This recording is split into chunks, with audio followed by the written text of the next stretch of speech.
Good morning. Thank you for joining us today. ActNow. We couldn't have chosen a more appropriate title for today's event, which is taking place against the background of an unprecedented energy crisis. ActNow also refers to Elia Group's sustainability program, and let us go back in time to April last year. During our first Capital Markets Day, we gave our stakeholders an overview of concrete targets that we have adopted to embed sustainability across our business processes. And 18 months later, we are living in a different world. Today's event will cover how we are accelerating our business strategy to cope with the increased targets relating to renewable energy. And additionally, we will explore the progress we have made on our ActNow program since its launch last year. And to do so, I would like to welcome our first guest to join me.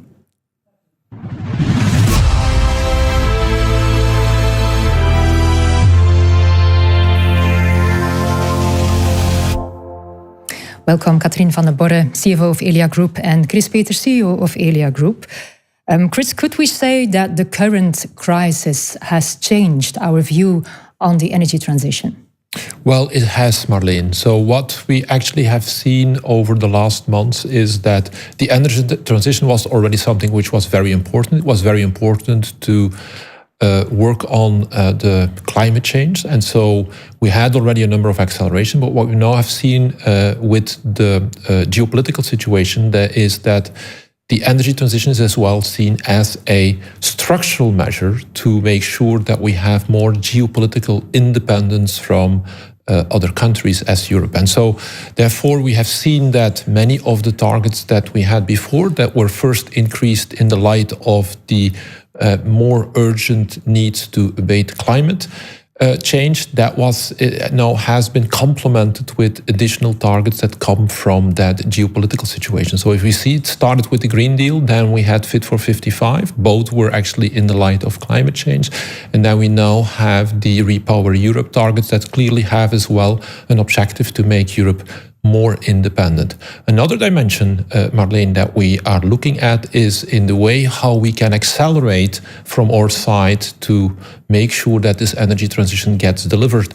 And therefore, we need to partner more. That's one of our conclusions. We cannot do this on our own, and complexity is increasing. Therefore, partnerships with other TSOs, but also with the industry, become key to realize this energy transition. Yeah, the biggest impact that we have as the system operator, Katrien, is to integrate those increasing amounts of renewables. But if you look at our ActNow program, are there other dimensions that are supporting the current crisis? Yes, digitalization and data science are becoming increasingly relevant for our activities. Let me give you two examples. Firstly, the Internet of Things allows us to monitor the status of our assets and manage and maintain them more efficiently. The more available our electricity grid is, the more renewables will be integrated into the system. Secondly, digitalization will help us to better manage the grid. The increase in intermittent renewable energy means we need help from consumers to maintain the grid's balance. Digitalization will enable us to harness the flexibility offered by household assets such as electrical cars and heat pumps. Next to digitalization, our ActNow program is also about being a responsible company in terms of our staff. We try to create an environment that respects all kinds of diversity, for instance. We also want to be a responsible company with regard to the environment. I'm thinking here about local residents, but also nature and our marine environment, since we are going to build more and more infrastructure at sea. In a few minutes, we will be sharing an interesting report about nature-inclusive design. Along with external experts, we are thinking upfront about how to develop our offshore infrastructure in the most sustainable way with a high respect for life below water. Yeah, indeed. ActNow is a very diverse corporate program. And before we zoom in on some concrete actions, concrete steps, let's quickly remind you of what ActNow includes. A successful energy transition for a sustainable world. This is Elia Group's vision. But what does this mean in real terms? Our mission is to create value for society. We are keeping the lights on. We are decarbonizing Europe by delivering the necessary infrastructure and shaping the markets. We are innovating to meet evolving consumer needs and protect people's safety. From our vision to our societal mission and the entire strategy of the Elia Group, sustainability is at the core of each activity. This is what we ensure via ActNow, our program based on the United Nations Sustainable Development Goals. ActNow focuses on 5 dimensions: climate action, environment and circular economy, diversity, equity and inclusion, health and safety, governance, ethics and compliance. ActNow defines concrete ambitions for embedding sustainability into our activities. It ensures that we will continue to provide a service to society and meet our ambitious goals in a truly sustainable way. Welcome back. Climate action is the first and most impactful dimension of our ActNow program, and it's no surprise that this dimension will be giving the most attention during today's event. Catherine, what are the challenges that we are facing in terms of climate action? Well, our mission is to facilitate a successful energy transition in our home countries. The next slide illustrates the challenges we are facing. Our biggest contribution is to accelerate the decrease of power sector emissions. It's clear from the slide on screen that there is a big potential here. At the same time, we want to reduce our own corporate emissions as we want to be a good corporate citizen. Okay, so how to make this happen? What are the focus points? Yeah, there are a number of areas, 3 focus points on which we are working. They are all related to speed.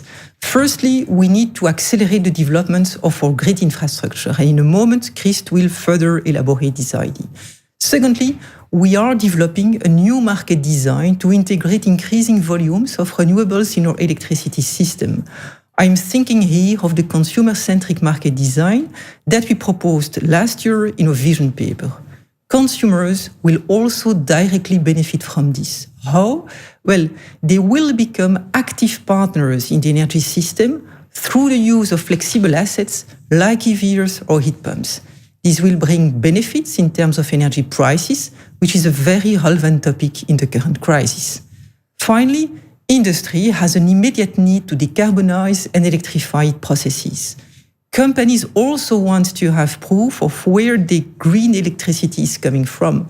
So they want better standard for green energy certification.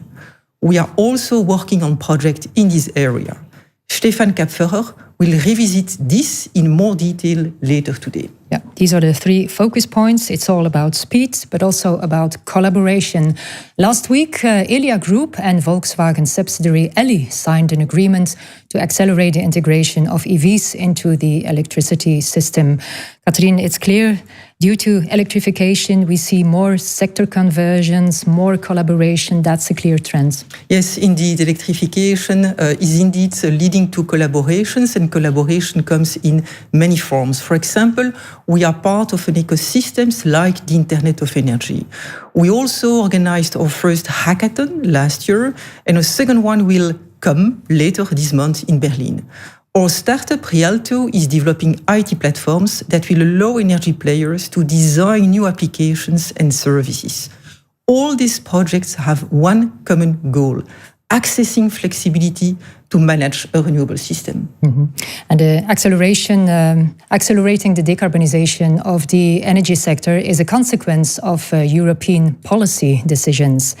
As you can see from the graph on the screen, RES targets have been raised at an increasing speed. This must be subjecting the energy sector, Chris, to an incredible amount of pressure, isn't it? Yes, of course it does, Marleen. But also what we actually have seen is that this is an investment that pays off. When we talk to our customers linked to our grid, what we see is that those that were early in investing in renewables, either by direct investments or by PPAs, are the ones that actually have made their business most robust to the current crisis. And so the whole transformation becomes as well then an element of making sure that we can anchor our industries in Europe, and that we can make them more robust to external shocks. And therefore, a quick transformation is actually the only option for Europe. It's the only option. As a result, we have seen strong political commitments in the past months, especially on offshore wind, I would say. Yes, indeed. So we had two summits lately. So in April, we had the North Sea Summit in Esbjerg. And what we have seen there is that the targets for 4 countries, Germany, the Netherlands, Denmark, and Belgium, were put to 65 gigawatt by 2030, which means that we need to 5-fold the current level of 12 gigawatt that is currently online within the North Sea. And if they look further forward, they have put the ambition to go to 150 gigawatt of offshore wind connected to those 4 countries by 2050, meaning that at that point of time, those 4 countries will actually cover the half of the 300 gigawatt target that was in the Green Deal. Yeah, that was a conference in April, and then end of August we had another conference on the Baltic Sea. Indeed, so the Baltic Sea Conference did something which is, let's say, very similar to what we've seen at the North Sea side there. Many of the Baltic states, Sweden, Germany, Denmark, Finland, they all came together, and they actually have increased targets quite dramatically for what we've seen before in the Baltic Sea. So they want to achieve almost 20 gigawatt by 2030, which would be 7-fold the current amount of offshore wind that we see in the North Sea. Yeah, in the Baltic Sea. In the Baltic Sea, yeah. How will we meet all those targets? Well, of course, what we have to do is to make sure that we accelerate the existing pipeline. So we had, of course, already quite some projects in the pipeline.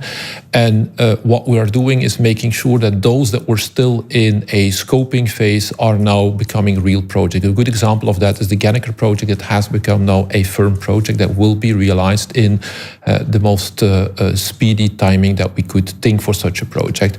In addition to that, we have to reinforce the grid to receive all those renewables. And as you can see on this map, you see that quite important reinforcements are in the planning. We had, of course, already the Zuidoost link that was planned already for a couple of years that now will right away have its reinforcement with the additional connection capacity that we will foresee. On top of that, there is a direct link now between the grid of 50 Hertz and the North Sea throughout the North-Ostlink DC connection that will make sure that also offshore wind can be brought to demand centers in the south of Germany through the grid of 50 Hertz. And then we have the AC reinforcements. First of all, of course, making sure that the grid around Berlin becomes more robust, because we see quite some industrial developments in that area. That, of course, we need to feed, and therefore the Uckermark line is one that now is in execution mode to make sure that we can feed renewable energy to the Berlin area, and as well between Saxonia and Thuringia we have a reinforcement to make sure that we can have more renewables brought to the demand centers. Huge needs in Germany, but we see similar needs in Belgium. Yes, indeed. So if we look at the Belgian map, we have the well-documented and discussed projects of Ventilus and Boucle d'Hainaut that are almost daily in the press. These are the missing links of our backbone. But not only are we working on those projects, in addition to that, we want to reinforce the capacity of our backbone, and therefore we are having reinforcement works across the whole backbone of Belgium over the coming years to make sure that we can receive more energy and make sure that we can bring it to our industries and to our households. Yeah. And to complete those projects, it's important that you get a permit, of course. Indeed, so permitting is a very important element for the acceleration. Von der Leyen already said in Esbjerg that she wanted to reduce permitting time to 1 year. As reference, today in Belgium, it's 8.5 years. In Germany, it's around 8 years that we have permitting time. So quite a challenge to make sure that we find solutions. Not only the politics have to do the work, we also have to see how we can accelerate on a number of things. We want to do this, of course, not by not taking into account local concerns that we have, but there are clearly some steps that we could do faster, and therefore we want to work on that. Mm-hmm. And these are the projects in the pipeline, but what are the next steps if you look a little bit further? Well, if you look further forward, what we want to do is to continue to have more hybrid interconnectors and islands into the system. In the end, what we need to have is a more integrated offshore grid that can receive much more renewable energy. And therefore, we have to see how we solve the complications that we see today in those complex projects. Those complications are not only there from the technology side. We have shown with our first hybrid interconnector between Denmark and Germany that technically this is possible. There are also many policy and regulatory issues that need to be solved, and white paper that we have issued on that is specifically covering that topic to ensure that there is a stable investment climate so that those projects then come online faster. Mm-hmm. Speaking about the further future, only 2 days ago, Elia presented its plans for the Belgian energy island called the Princess Elizabeth Island. It will be the first artificial energy island of this kind in the world. Let's have a look on how the project will look like.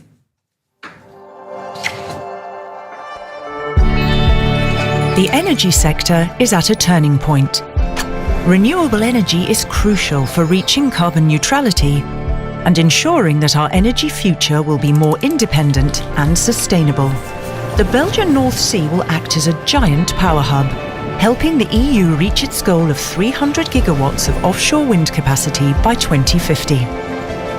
An important step in the development of offshore wind is Elia's artificial energy island.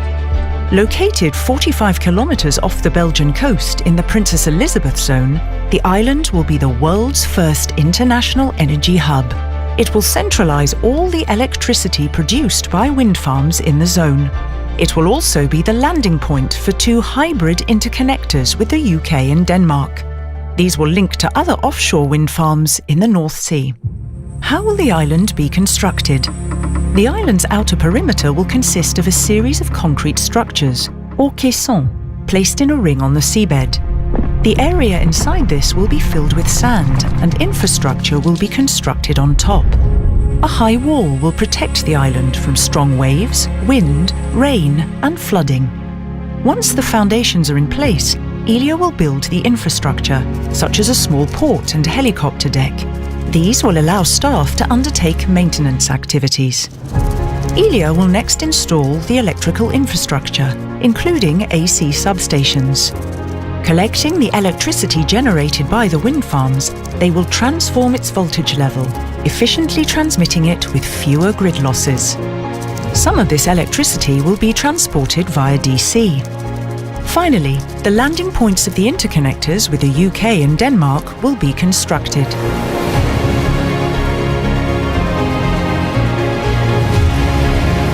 Elia's energy island will integrate renewables into the grid, facilitate international electricity exchange, and increase our security of supply, making it a major step towards a carbon-neutral society.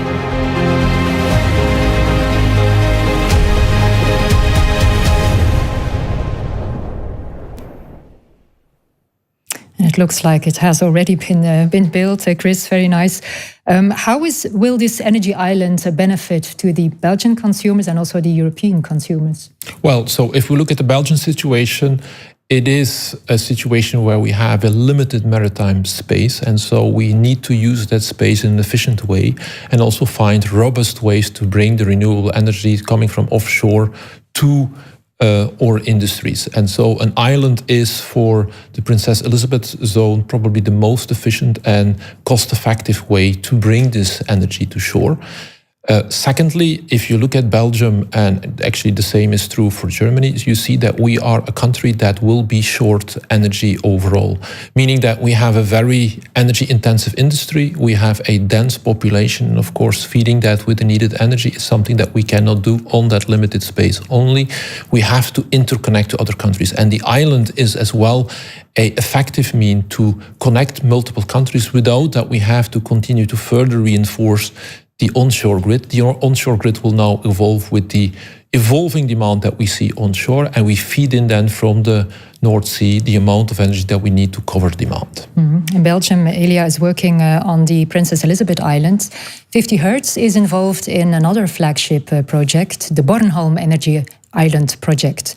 Bornholm is an existing island in the Baltic Sea, and only a few weeks ago, Denmark announced it would increase the planned offshore wind capacity near the island from 2 to 3 gigawatt, another acceleration. The two ministers of energy have signed an MOU supporting the cooperation. Chris, if you see all those hybrids, interconnectors, islands, it seems that we are moving from the single point-to-point connections towards more complex offshore grid projects. Yes, this is an evolution that we anticipated already a few years ago. We see that it is much more efficient to have those islands and hybrid interconnectors that slowly will move into a fully integrated offshore grid to bring energy to shore. That is very important, of course, for the European industry. Germany is, of course, very important in terms of in industrial development. And if we want to keep those industries, they need to get access to cheap renewable energy. And therefore, those more complex solutions are the way forward to ensure that we can anchor those industries into Europe. Powering the industries to keep them in Europe is an important topic. And speaking of the industry, in November, Elia Group will publish a study on the electrification of industry called Powering Industry Towards Net Zero. Chris, what can we expect from this new Elia Group study? Well, as always, we try to use the momentum that we see in the market with our studies. And so what we've seen in terms of momentum is that industry is getting more and more aware that if they want to solidify their business and make it more robust towards external shocks, that decarbonizing is the only way forward. And so what we did is, together with industry and together with industry associations, we first of all looked at decarbonization options. What is in there? So typically what you will see is that we look at what of the energy consumption can be electrified, what of the energy consumption will need hydrogen, what is something that we will solve with carbon capture. And so we look at those different solutions and then look over time, when will they actually, in the different sectors, chemicals, cement industry, well, when will they actually come in terms of investment? And that will lead to new power profiles. We will see that there is much more electricity need, but also that there is much more flexibility into the system. And then finally, we see what is the impact to that on the grid, both in terms of what is the infrastructure need that we have, but also how can we manage better that flexibility to achieve a system with lowest system cost possible. And we think that this is really a very important building block to make sure that we can anchor the industry in Europe. Okay, thank you, Chris, and we see you back at the end of the show. The urgent need for a more intensive cooperation with industry will become clear in the next video. We visited ArcelorMittal in Ghent, where they produce innovative steel products for a wide variety of application. Over the next 4 years, their electricity consumption is going to triple.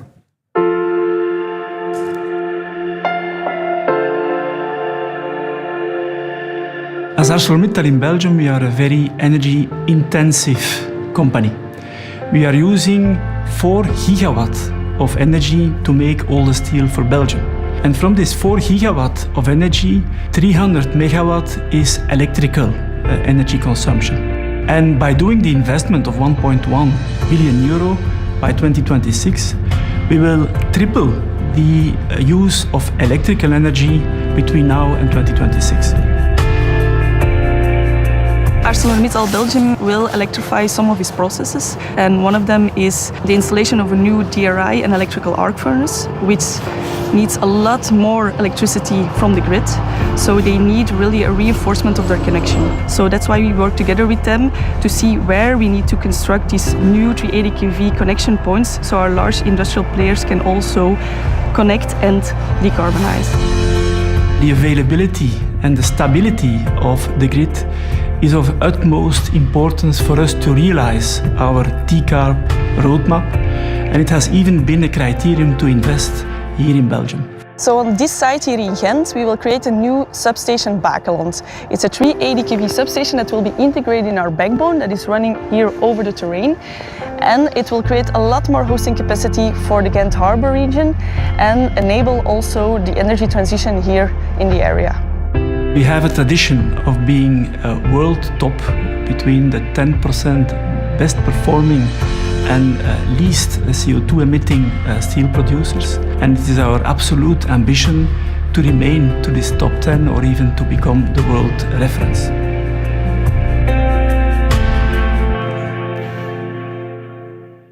Let's further explore the topic of decarbonizing industry with Stefan Kappler, the CEO of 50Hertz. Stefan, welcome. Let's first have a look at a slide. In the first half year of this year, energy from renewables made up 68% of the total amount of electricity consumed across the 50Hertz grid area compared to 58 last year. That's huge, I would say. Germany's industrial sector is the largest in Europe. What is the relevance of those high RES figures for German companies? Yeah, Marlene, it's obvious, it's high on the agenda that decarbonization is key for industry. It is expected by society, it is expected by the financial shareholders, the markets, society as a whole. And if we talk about electrification of industry, obviously the consumption of electricity will grow up. We will see a steep increase of electrification in the industry. So our 100% strategy to 2032 remains the right decision. 100% of covering the electricity demand in our control area is needed. And this is not only needed in a situation where we want to decarbonize industry, it is also needed because we will see a mitigation effect of a higher share of renewables to the price situation, because we all know energy prices are also a very relevant topic when we talk about competitiveness of our industry. So mitigating prices, increasing the share of renewables to make decarbonization happen is making investment locations more attractive for new industries. And that's what we have seen in the last few years in our control area in Eastern Germany and Hamburg. The most well-known project is Tesla, everybody knows it, but we have seen additional investments in battery cell production, in the chemical industry, and last decision by Intel, the manufacturer of chips, to come to Magdeburg, which is a great decision, of course, for the industrial side. Yeah, today we are at 68, or in the first half year of this year, we were at 68% renewables. We want to go to 100% in 10 years' time. How will you make sure that there is enough green electricity for the current and for the new industries? Yeah, it was mentioned earlier today that Germany is short on renewable energy. So obviously the Baltic Sea and the North Sea play a key role in this. We will go up in the German territories in the Baltic Sea from 1 to 6 gigawatt in the next few years. But in the Baltic Sea, the potential is much higher. It is 93 gigawatt in all areas in the Baltic Sea. So the European cooperation is becoming more relevant. Chris was talking about our cooperation with Energinet in Denmark. We are realizing the Hansa Power Bridge together with the colleagues in Sweden. So the single European market for energy is a backbone in the process of developing more renewable energy for Europe. And of course, we have seen a lot of projects where industry was cooperating with decentralized renewable energy generation by onshore wind, by solar. But if this is seen in a European cooperation, the origin of green energy has to be guaranteed. And there our track and trace initiative we have started together with Elering and Energinet as Elia Group is an extremely relevant one, because it will guarantee that this is not a kind of greenwashing, that this is really a proof this green energy is a true green energy. Thank you, Stefan. The track and trace solution is indeed the next step in the certification of the origin of energy. The international team is ready to launch a first demonstrator. At the end of this month, the tool will be opened up to pilot users. The track and trace team meets on a regular basis and is extremely enthusiastic about this international and pioneering project, as you will see in the following report. Our solution is like the next step of certification of the origin of energy. So we guarantee the timely matching between production and consumption. It try to develop a better standard for energy certification, and we are trying to do it on a more granular basis. So coming from monthly issued certificates more towards energy market settlement, looking at hourly certificates. Basically, it's a more premium product that ensures the traceability of your green energy and still staying true to the grid and the physics around the grid. Earlier this year, around April, we started engaging into building a demonstrator, and at this moment we are practically ready in launching what we call the alpha release of our product, in which we can demonstrate how this granular certification solution exactly will work. It means that we will open up our tool to any pilot users who are interested, so that people and companies can start engaging with the tool.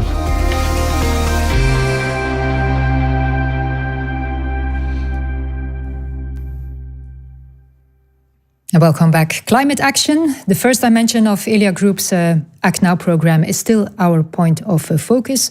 We have already discussed the first objective, speeding up the decarbonization of the power sector, shown on the left-hand side of the screen. Now let's move to explore the decarbonization of our own activities, which is on the right-hand side of the screen now. Catherine, what are the main goals here? Well, we are working on 3 different areas: reaching carbon neutrality in all system operations, reaching carbon neutrality in our own activities, and moving towards a carbon neutral value chain. And I suggest we go over them one by one and provide you with some concrete examples. Our biggest carbon footprint comes from our so-called grid losses. They are an inevitable part of power transmission and depend on factors such as the distance electricity has to be transported across, its currents and voltage. It's our goal to reduce the CO2 footprint of our grid losses by 28% by 2030. This has been recognized as a science-based target.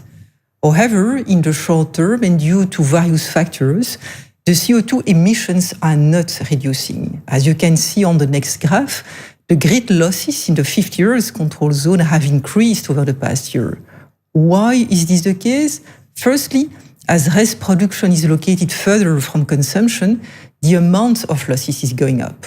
On the other hand, with more RES, the amount of CO2 associated with those losses will decrease over time. However, due to the short-term revival of coal because of the energy crisis, the CO2 content of grid losses is unfortunately increasing in the short term, even though we have broken many RES records over the past few months. What's the consequence of this? Well, in the current energy crisis context, our target is increasingly becoming a challenge. Our focus remains on the integration of growing amount of RES into the system, and we therefore still believe in the long-term objective that we have set ourselves. Yeah, as a system operator, some facts are a little bit out of our control. But what about reducing our own CO2 emissions, Catherine? The target is to become carbon neutral by 2030. That's in 8 years. Are we on track? Yes, we are. Definitively. And high on the agenda is our strategy for phasing out SF6. SF6, which has a very high electrical insulating properties, which is mainly used in switchgear. However, it also has a very high global warming potential. Recently, we designed and approved a new asset policy that favors alternatives to SF6. In the long term, we will stop using SF6 gas completely in accordance with upcoming European regulation. In the short term, we are confident to reach our target of ensuring SF6-free solution in 50% of all new facilities by 2030. To provide you some examples, over the past 12 months, we adapted the design of the Eulenberg substation in Germany and Isegem substation in Belgium to make them air-insulated instead of gas-insulated. We are also planning to use an alternative insulation gas in the substation Hamburg South. And of course, we are continuing to focus on keeping our leakage rate as low as possible. We were able to successfully do this in 2021, since our leakage rate was only 0.12%. Within Elia Group, we have many buildings in Belgium and Germany. They are huge energy consumers. What work are we doing in this regard? Well, to provide you with an example, we undertake regular energy efficiency audits. Recently, due to the energy crisis, we identify further measures that go beyond what is included in such audits, including lowering the temperature of our offices and raising awareness among staffs through an internal information campaign. One of our projects is also focused on making our substation more sustainable. We have introduced new building standards, which mean that roofs will be equipped with PV installations, heating and cooling facilities will be powered by renewable energy, and they will include smart temperature control.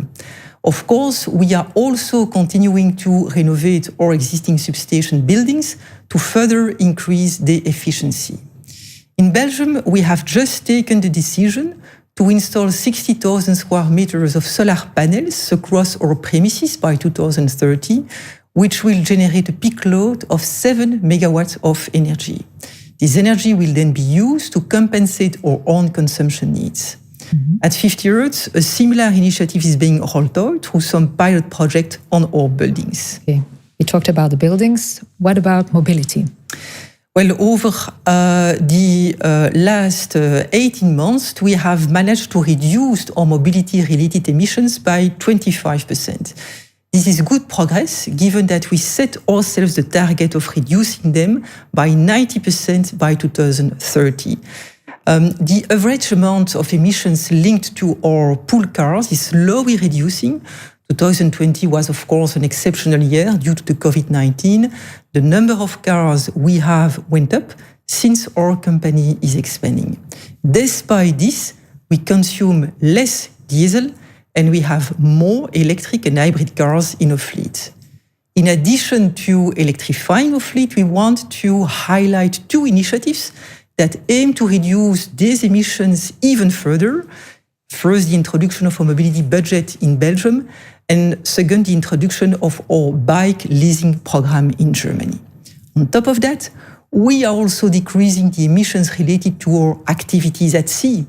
This involves moving towards using sustainable aviation fuel for the helicopters that fly our staff to offshore assets in Belgium, and using a hybrid crew transport vessel in Germany, which is powered by green hydrogen. And beyond reducing the carbon footprints of our own activities, our next objective is to move towards a carbon neutral value chain for new assets and construction work. And this involves what we know as the Scope 3 emissions. Focus on this area is quite new, but Catherine, I'm sure, given that we are confronted with increasing investment needs, that the focus on green procurement will only grow in the future. Yes, Marlene, and you are right. It's a new area for us, but we indeed have made quite a bit of progress. We are currently developing a CO2 accounting platform to increase our data maturity. Green procurement is carried out in close collaboration with our suppliers. In the future, we will closely track the improvements that all suppliers are applying to the designs and production methods. Precise data will allow us to steer our focus on reduction in an effective way and concentrate on those actions with the biggest potential impact. We have already embedded an internal carbon price into various public tenders for electrical equipment and use it to take internal business decisions. Our aim is to fully integrate an internal carbon price into our business processes by 2023. In addition, we recently launched our second call to action aimed at our suppliers called the Greener Choices.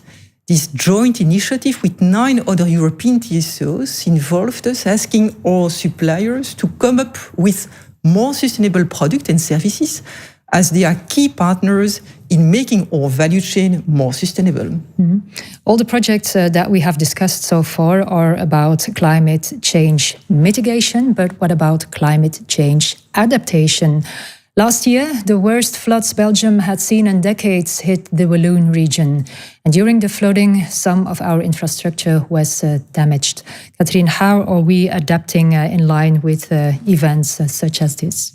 We have added a new objective to increase our climate resilience. As a system operator, we have an important responsibility towards society in terms of ensuring its security of supply. And that's why we want to increase the resilience of our assets in the face of extreme weather conditions like floods, heat waves, and storms. As a part of this objective, we have professionalized our climate risk assessment by closely following TCFD standards. Okay, thank you, Catherine. Before we move on to the next dimension of our ActNow program, let's first talk to some members of our procurement department. We have just talked about making our value chain more sustainable, but green procurement will only succeed if it's carried out in close collaboration with our suppliers.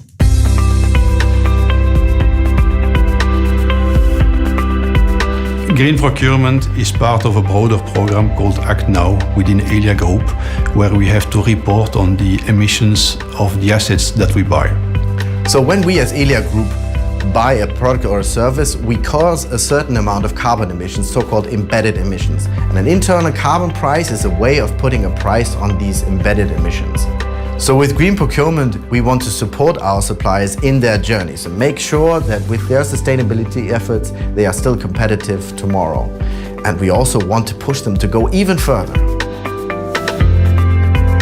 Elia Group is certainly amongst the TSOs that actively seek for a greener install base, and we are together with Elia Group working on those solutions. It puts an additional pressure in the tenders.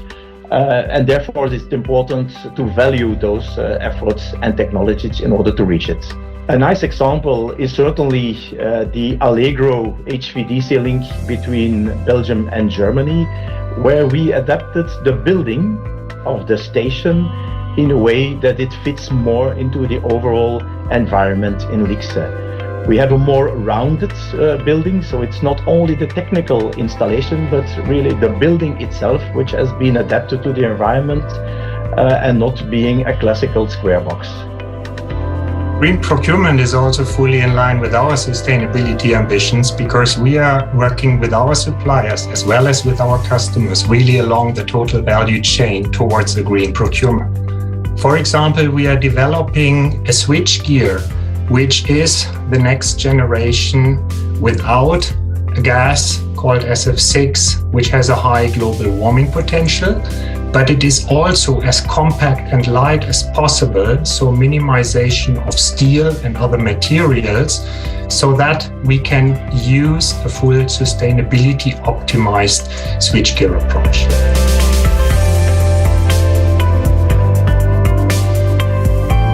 So the result that we see in the market is that the suppliers ask themselves the right questions. What is the right balance between the price and the carbon footprint of the solutions that they are offering?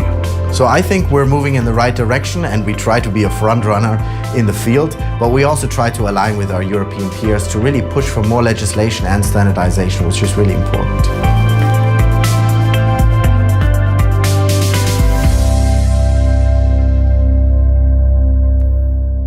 Welcome back. We move to the next dimension of our ActNow program. And as part of the next dimension, our focus is on optimally integrating our assets into the environment to reduce and compensate our impact on it. And to tell us more about it, Olivier Fikes, our head of strategy, joined us, head of strategy of Elia Group.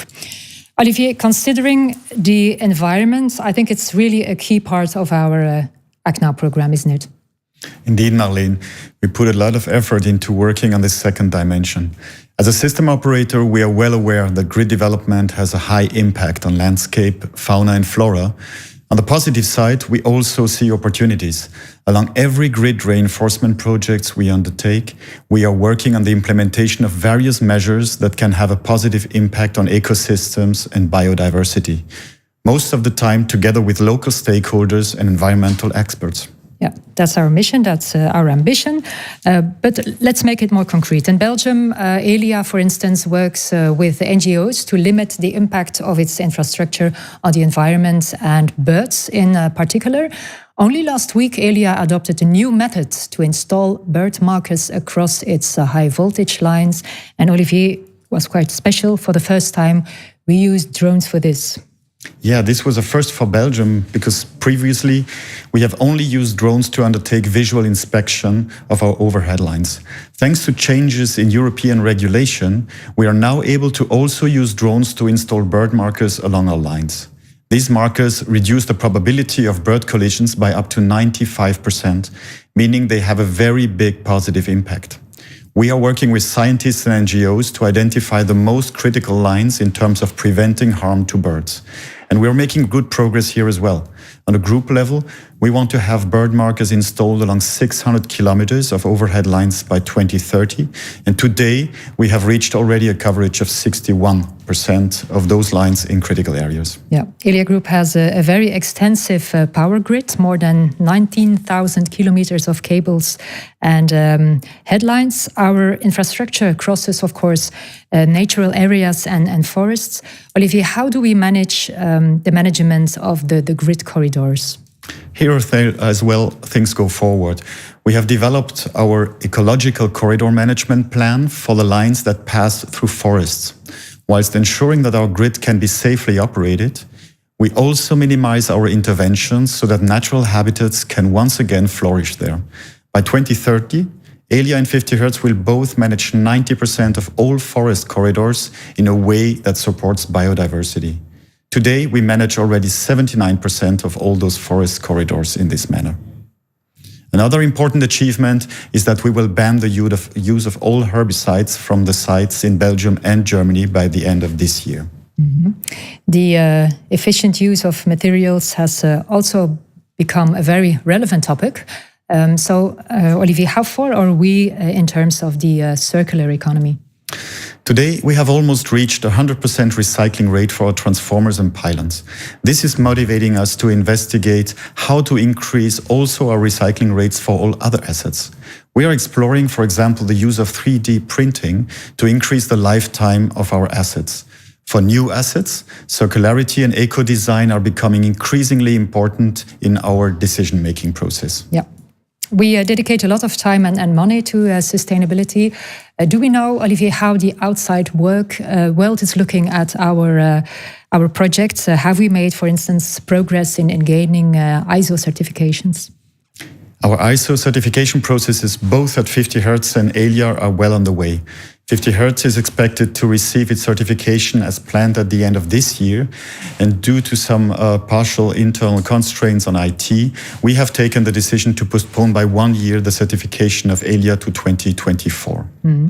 And to end this section on sustainability and the environment, it is important to mention that we have decided to add an additional sustainable development goal to our ActNow program, SDG 14, Life Below Water. Olivier, what was the rationale behind this? Since our sector is evolving at such a rapid pace, we are also adapting our ActNow program in line with new realities. Our seas are set to become real power hubs of the future. We saw this beforehand, meaning that we will build more and more offshore infrastructure that will interact with the marine environment.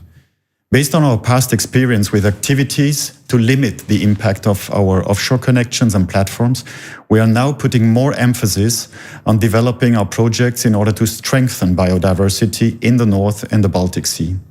A nice example of our work in this area is the Belgian Energy Island.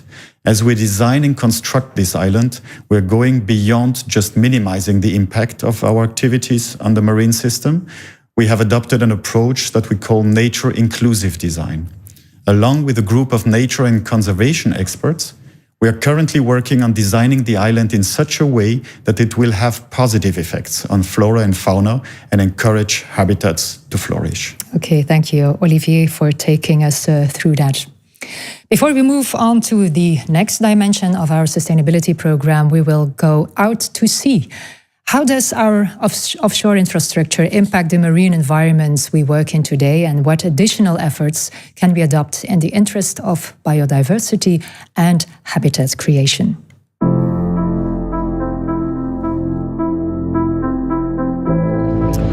moment, we're offshore the Belgian coast, about 40 kilometers. In the background, you can see the offshore switchyard. It's a platform owned by Elia, where the power generated by the offshore wind farms is collected and transmitted further towards the onshore grid. We are out in the Belgian North Sea to undertake our annual inspection of the MOG, Elia's plug at sea. The jacket of the switching platform was successfully installed at the end of 2018 and is anchored to the seabed via 4 support pillars. These are embedded in the seabed, which lies 60 meters below sea level. During the inspection process, our staff verify both the general condition of the MOG and how the marine life around the MOG is getting on. The brownish things you can see is actually our tubes of a very small tube-building amphipod. That's a small crustacean. We have seen some quite nice changes, I would say. That is, some commercial species that are attracted, that find shelter and food in there. And now we're talking about cod, but also potentially pouting. We also see some species that used to be pretty rare along our coast that now find a place, a home in Belgian waters. Of course, when we talk about rare, we talk about locally rare. It's not that the species are rare at the regional scale. It's simply the habitat was not present. And now we're offering some sort of an artificial rocky shore, you could say. So this is how these species come in. Now that it's clear that our seas will be the power plants of the future, increasing attention is being paid to the interaction between offshore infrastructure and its impact on the marine environment. Until now, we have mostly focused on the effects of our infrastructure and the compensation measures we can take after it has been constructed. Our attention is now shifting to thinking about how our infrastructure can actually encourage life underwater to flourish. This approach is called nature-inclusive design, and it involves us working with experts to make sure our infrastructure is built in such a way that it has a positive effect on marine life from the outset. In Belgium, this approach has been adopted for the construction of our first energy island. This artificial island will include links to new offshore wind farms and will act as a landing point for additional interconnectors. In the older days, we were rather thinking about mitigating the bad, as we call it, so negative impacts had to be mitigated to the maximum extent possible. Nowadays, we also see quite a lot of attention that is given to promoting the good. That is, okay, those aspects people consider good, again, context dependent, may be strengthened by taking particular actions inside offshore wind farms. You can increase the biodiversity for fish community around your installation by ensuring that they have shelter in the score protection due to the sand where they can dig in, and also extra food supply due to the organisms growing on the construction like crabs. The importance of encouraging life underwater to flourish was also discussed at the Baltic Sea Conference, which 50 Hertz hosted in Berlin in September. 50 Hertz is working with the World Wildlife Fund on a project which aims to restore damaged seabeds to their original condition. So to restore the reef, we actually take big boulders, so geogenic stones, and place them back into the Baltic Sea. And these are already defined by the area where historical stone pinching took place.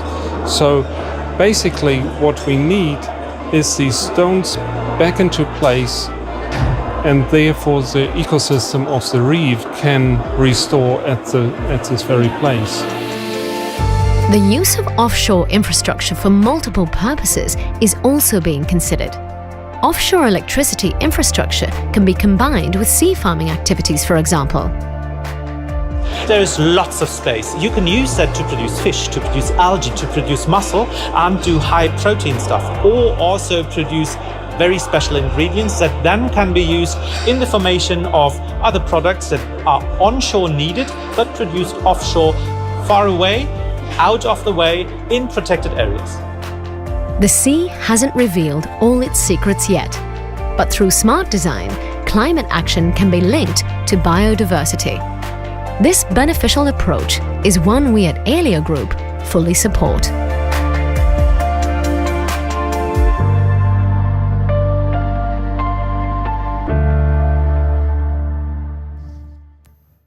Working in a marine environment presents us with additional challenges in terms of health and safety, which brings us to the next dimension of ActNow. Peter Michiels, Elia Group Chief Alignment Officer, is here to join me for this discussion. Peter, it seems very logical, given the fact that we are working in an environment with high voltage, that we put a lot of effort in health and safety. Yes, Marlene, let there be no doubt about it. I mean, our first priority is getting everybody safe home back to their loved ones every day of the year. And for me and for Elia Group, that doesn't stop at our own employees. It includes the entire supply chain, so our suppliers, our subcontractors.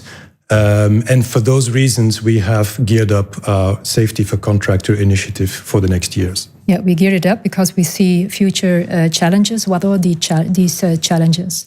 Well, as my colleagues have already talked about, we foresee massive and complex infrastructure projects on both onshore and offshore over the next few years to realize the energy transition across Europe.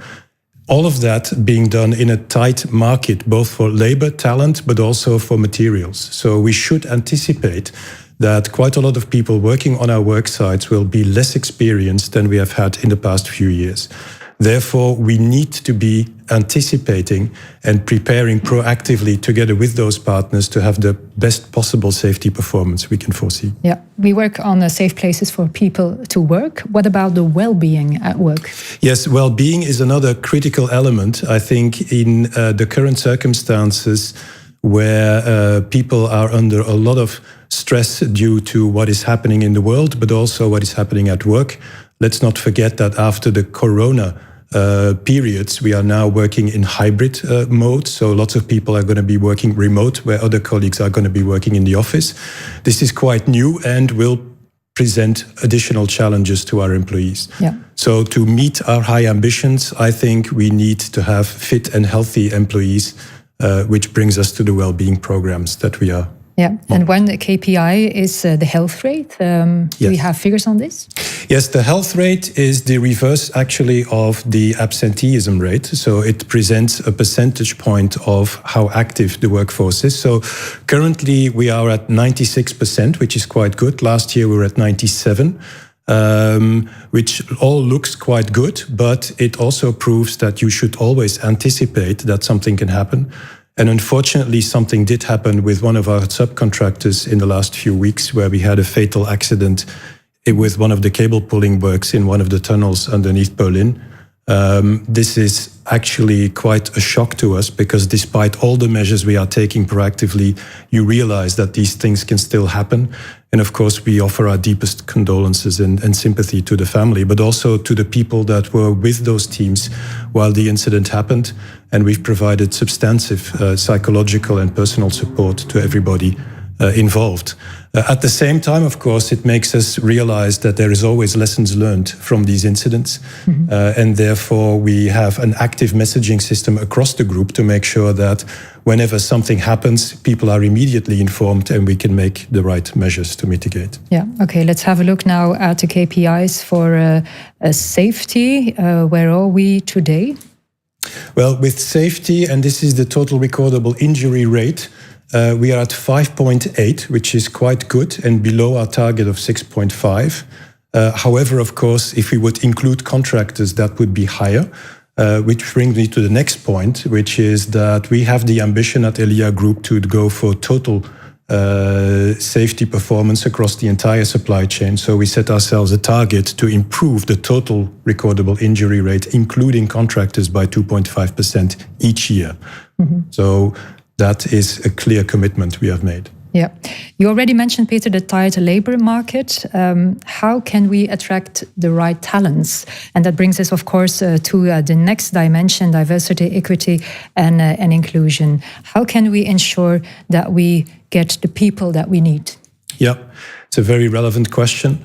Of course, we are a company that has as mission to be acting in the interest of society, and therefore we also want to be a good reflection of that society in all its diversity and inclusiveness that is necessary. For me, that is very important that we just don't focus on KPIs. I mean, we have quotas, of course, but the idea behind the quotas is much broader. Yeah, we want to be an inclusive, diverse microcosm and a good reflection of society that offers equal opportunities for everybody. Yeah, how do we put this in practice? Yes, one of the cornerstones, of course, of this is our leadership programs that we offer across the group. Just like our computers and iPhones, our safety behaviors and our leadership behaviors and standards need constant updating and upgrading. And we have rolled out a new leadership program as of last year, starting from the top down, where we also include the relevance of building diverse and inclusive teams to increase the performance of the company. Yeah, we work on diversity, on equity, on inclusion. Do we already see the effects on the working floor? Yes, I'm quite pleased to say that the overall share of female leadership, for example, in the company has increased. Of course, it's increasing with small steps, but it's moving towards the target that we've set ourselves. Of course, with the coming recruitment plans that we have a unique opportunity to increase and accelerate this. At the same time, for me, while we are expanding into new geographies and moving more into international spaces, of course, the share of female leaders is not the only criterion. Mm-hmm. Yeah? We will become more international, and that will be reflected in our own workforce as well. Yeah, there was also one initiative that I would like to mention, that we became member of the platform of equality in the energy sector. That's a European initiative? Yes, it's an initiative sponsored by the European Commission. And of course, this has as an objective to create more inclusive and diverse working spaces within the energy sector. And of course, seeing our mission and our values and our standards, of course, for us, it was a no-brainer to become an active member and participant to this program. Yeah. And as you could see on the screen, we also took some initiative towards the LGBTQ community during the gay prides. Yes, of course, this is also an integral part of a diverse and inclusive society. And I'm very proud to say that we were an active contributor to, and our offices also reflected the pride movements in both Berlin and Brussels this year. Yeah, okay. Thank you, Peter. These are some strong examples of good initiatives, but how can we create even more awareness about this area? Across Elia Group, we have 55 diversity and inclusion ambassadors, and on top of this, our recruitment departments have an important role to play. Our colleague Aurélie is going to take us through some of our work in this area. Christiane, I know that diversity and inclusion means a lot to you. Can you explain us how we are building awareness within the group? 50 Hertz macht sich seit 2018 für Vielfalt stark. Da sind wir der Charta der Vielfalt beigetreten. Seit 2020 legen wir den Fokus in der Elia Group auch verstärkt auf Diversity und haben das Ambassador-Netzwerk gegründet. So how many ambassadors do we have? Jetzt sind es 55 inzwischen und 26 davon kommen von 50 Hertz. Sie sorgen dafür, dass in den Teams über Diversity gesprochen wird. Sie informieren über Diversity und sie stehen als Ansprechpartner in den Unternehmen in der Elia Group zur Verfügung.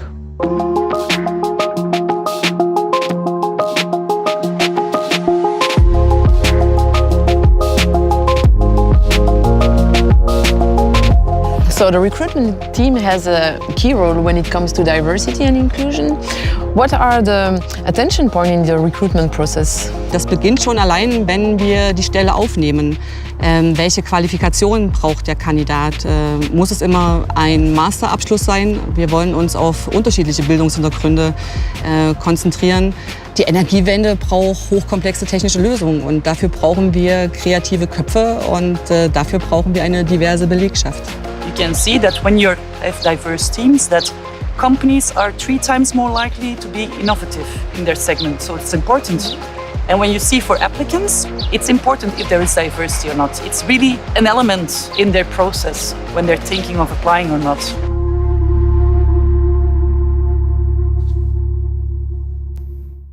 And there is still one dimension left to explore as a part of our ActNow program, governance, ethics and compliance. Welcome back, Catherine van den Borre. What key achievements are worth mentioning here?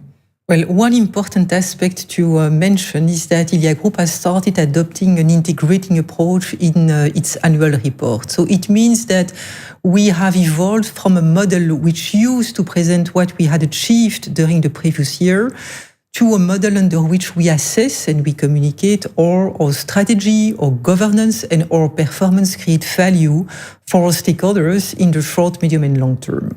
How do we assess our work related to this dimension? Well, in terms of governance and compliance, we have created 2 indexes. Theirs are each composed of 12 commitments that we want to achieve by the end of 2024. So far, more than half of these commitments have been accomplished. By way of an example, as part of the variable remuneration of our executives and senior managers, at least 20% is linked to ActNow objectives. Concerning ethics, we published a group-wide human rights policy. This outlines our commitment to human rights and explains how we uphold this in the operation of our business. Okay, one last important area to consider is understanding how the outside world sees our ESGs ratings, our environmental, social, and governance ratings. Have they improved, Catherine, given all the work that we have done, as you saw during the whole show? Yes, and you know, we have several ESG ratings, and each demonstrate that our work has been worthwhile because they have all improved over the past few years. That's good news for Elia Group and for society as a whole. By integrating ActNow into our business strategy, we are reducing our exposure to risk, we are becoming more resilient, and we are able to grow and continue to create value for society and our shareholders. Yeah, the next question is a little bit out of the scope of the ActNow program, but since you're the CFO and you're here with me, it seems logical for me to ask you, what ambitions do we have in terms of developing a sustainable financing strategy? Yeah, good question. And maybe you will remember that last August, Eurogrid issued a second green bond for 750 million. This money will be used to finance the onshore and offshore project we discussed about, like the SüdOstLink. This huge HVDC cable project, which lies in the 50 grid area, will bring the wind from the north of Germany to consumption centers into the south.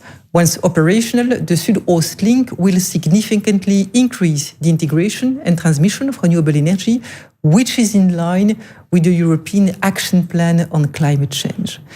And at the side of Elia Transmission Belgium, well, the company has also further developed its sustainable financing strategy through the publication of its green finance framework.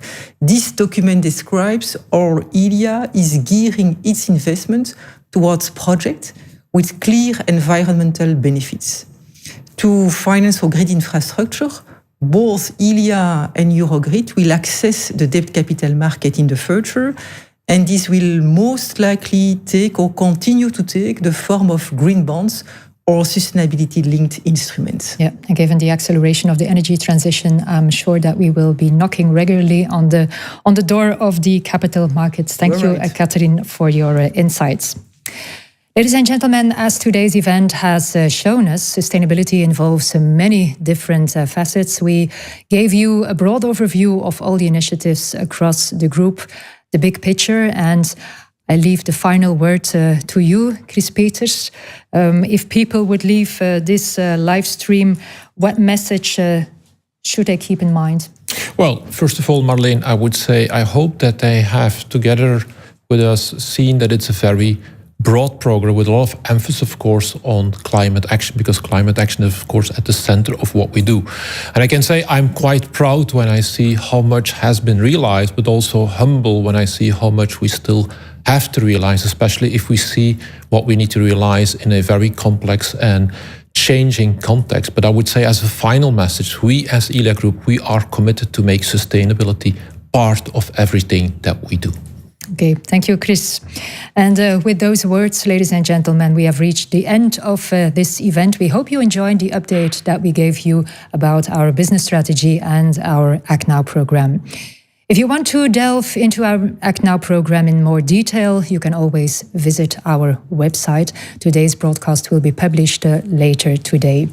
And if you have any questions, then you can always contact Yannick and Stephanie, our colleagues from Investor Relations. Our next event is being held on Friday, 18th November, during which we will present our new study on the electrification of industry. We hope to see you then. Enjoy the rest of the day. Thank you.